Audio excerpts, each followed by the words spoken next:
If you want to be a data analyst, you should master these three text extraction functions: TEXTSPLIT, TEXTBEFORE, and TEXTAFTER. Let's go.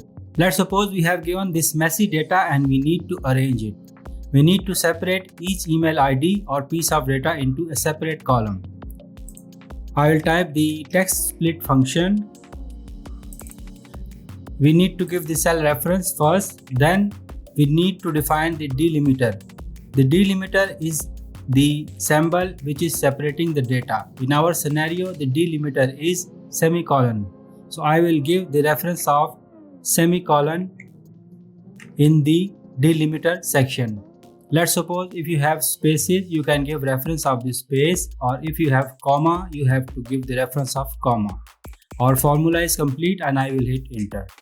And our data is separated based on semicolon.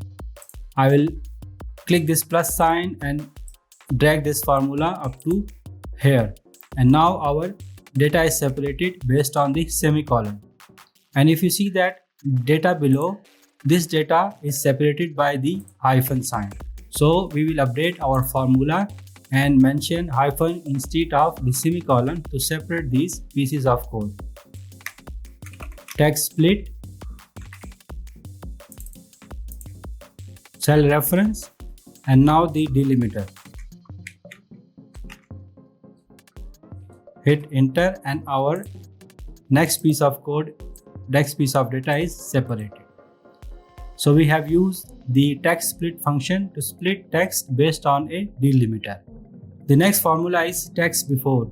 Let's suppose we have given a list of email IDs and we have asked to separate the username from each email ID.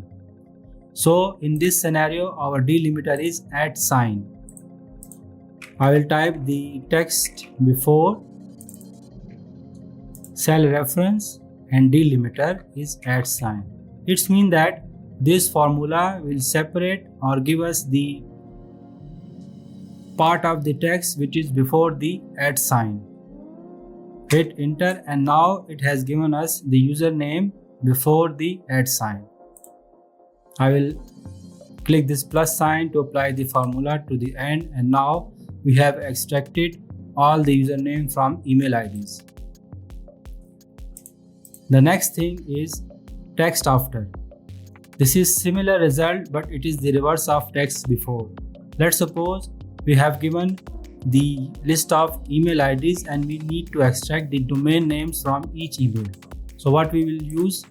We will use TEXTAFTER, cell reference, and then delimiter is @.